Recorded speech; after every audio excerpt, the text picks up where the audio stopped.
Este é o reino mágico. Todos que residem neste mundo podem usar magia à vontade. Portanto, magia se tornou algo natural no dia a dia das pessoas. Um presente, acredita-se, que pode ter sido concedido por Deus. Isso é tão importante neste mundo que até mesmo o nível de controle de magia de uma pessoa pode determinar o seu status social. Porém, em alguma floresta, há alguém que se opõe às regras desse mundo. E esse alguém é Marsh Vanded. Marsh parece estar treinando supino na floresta de uma forma intensa, subindo e descendo freneticamente, e em seguida colocando o supino na barra e tomando um saquinho de bolinhos que Marsh tanto gosta, são os profiteroles. Marsh gosta muito de treinar e comer profiteroles. E nesta mesma floresta, em uma simples casa, tem um senhor de idade tomando seu chá. Esse senhor se chama Regro Vanded. O senhor Regro Vanded é um elegante e refinado senhor de 75 anos, que vive sozinho com o seu filho, Marsh Vanded. Quando se chega nessa idade de 75 anos, qualquer coisa incomoda você. E naturalmente, através dos anos, o senhor Vanded encontrou maneiras saudáveis de combater esse estresse. Mas quando o senhor Regro menos espera, em um momento de calmaria e paz, em meio ao imenso silêncio, chega Marsh arrebentando a porta. Marsh simplesmente arranca a porta numa atitude de tentar abri-la de uma forma natural. O senhor Regro fica impressionado e ao mesmo tempo encabulado. E Marsh, diante disso, simplesmente diz ter voltado. O senhor Regro, inconformado, diz que Marsh só deveria abrir a porta ao invés de quebrá-la. Ao que Marsh afirma não ter conseguido lembrar se era para puxar ou se era para empurrar a porta. E no fim das contas afirma ter forçado um pouco e pede desculpas para o seu pai, Regro Vanded. Regro responde que está tudo bem, contanto que Marsh entenda o que ele havia feito. E em seus pensamentos, o senhor Regro pensa que Marsh é um rapaz amável, mesmo depois de estragar tudo. Mas quando ele ao menos termina de pensar isso, Marsh, com a porta nas mãos, tenta recolocá-la no seu devido lugar, ao que ele, aparentemente, sem saber o que estava fazendo, coloca a porta em uma posição totalmente inadequada. O senhor Regro, mais uma vez, desesperadamente, tenta orientar a forma correta de colocar a porta em seu devido lugar. O senhor Regro grita para cá, grita para lá, dizendo que a posição era um pouco mais para a direita, um pouco para a esquerda, e Marsh, de uma forma distraída, pensa ter ouvido que o senhor Regro teria dito que ele devesse empurrar a porta com tudo. E Marsh, acreditando ser essa a orientação, empurra a porta com toda a força, ao que no mesmo instante quebra em 3 pedaços. E Marsh, percebendo ter feito besteira mais uma vez, olha para o seu pai e pede desculpas, ao que o seu pai diz que está tudo bem. E o senhor Regro, muito calmamente, se direciona a Marsh, afirmando que esse não deveria se preocupar, já que a porta foi quebrada, mas não de uma forma intencional. Marsh, no mesmo instante, afirma que queria perguntar uma coisa para o seu pai, Vanded. A pergunta era o seguinte: por que ele treinava tanto e por que o senhor Vanded o fazia malhar tanto? O senhor Regro Vanded, envolto em pensamentos, começa a pensar nos motivos para isso, que os motivos são, evidentemente, pelo fato de Marsh não ter nenhum poder mágico, já que nesse mundo o poder mágico é tão importante e Marsh não possui nenhum. E para evitar que Marsh se envolva com problemas e se sinta mal por tudo isso, o senhor Regro decidiu não contar para Marsh que isso era um problema e fazê-lo treinar dia e noite para que ele pudesse superar a sua fraqueza, que é a falta de magia, pela sua força física. Mas tudo isso em pensamentos, e não diz uma palavra para Marsh a não ser: essa é uma história para outra hora. E o senhor Vanded, tentando fugir da pergunta, diz estar saindo. E antes de sair, ainda diz para Marsh que ele não deve, enquanto estiver ausente, ir para a cidade. Marsh, como sempre, muito obediente, diz que não irá à cidade. E o senhor Vanded, conformado, diz que Marsh é um bom filho e sai, dizendo que logo voltará. Mas no mesmo instante, quando o Sr. Regro sai da sua casa, Mashi se depara com um folheto de uma confeitaria por nome Goblin, onde neste panfleto apresenta uma promoção de profiteroles, a comida que Mashi tanto adora. E Mashi, contrariando as orientações de seu pai para que não fosse à cidade, pede desculpa, afirmando que não pode ignorar o chamado de um estômago vazio.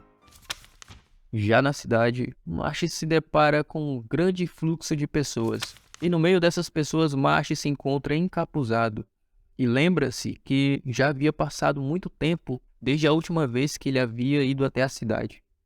Mashi, ao olhar ao redor, percebe que todas as pessoas usam magia no seu dia a dia para os seus trabalhos. Imediatamente Mashi, por não ter o hábito de usar magia, se pergunta por que essas pessoas não fazem tudo isso com suas próprias mãos. Por que se utilizam de magia para fazer coisas tão simples? Mas não se importando muito com isso, Mashi vai em direção à confeitaria Goblin e pede 7 profiteroles especiais. Mashi coloca a mão no seu bolso para pegar o dinheiro e entregar para o confeiteiro, para o atendente. Ao tirar do bolso, percebe que as moedas estão todas amassadas. E numa reação evidentemente estranha, se mostra o atendente. Então, Mashi se propõe a desamassar as moedas e toma a moeda com suas mãos, com seus dedos, e as desamassa ali mesmo com a força das próprias mãos. E isso deixa o confeiteiro impressionado com a força do garoto, já que não é qualquer pessoa ou mesmo ninguém que consiga fazer isso com tanta facilidade. Depois de ter efetuado o pedido, Mashi recebe a sua encomenda e agradece e sai. Mas quando Mashi vira as costas para o confeiteiro, ele chama novamente Mashi. Senhor, você não tem uma... Na delegacia logo ali próximo, um oficial estava a ler o seu jornal sobre o visionário divino desta semana, que seria um aluno chamado Heine Ames, que era um aluno que havia demonstrado os mais altos graus de excelência durante o curso de magia.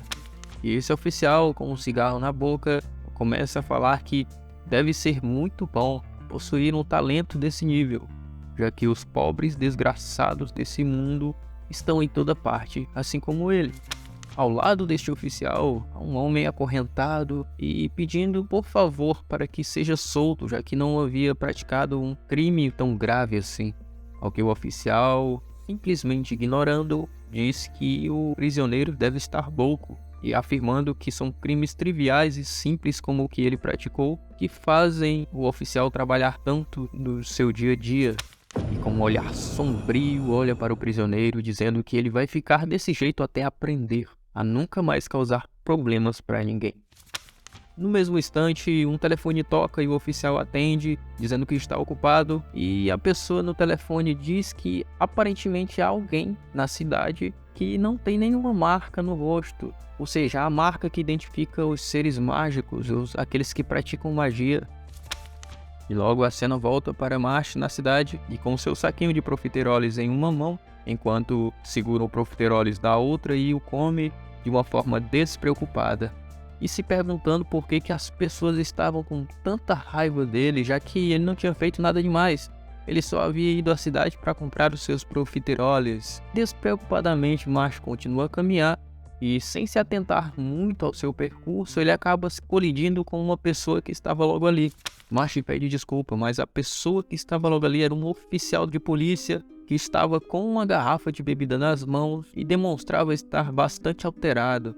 Ao que esse oficial começa a gritar com Mashi, afirmando que ele estava exercendo o seu trabalho e que era proteger pessoas como ele, e começou a reclamar e gritar e jogar toda a culpa em Mashi. Só que Mashi, sem demonstrar nenhuma reação a tudo isso, se mostra muito tranquilo e apático a essa situação.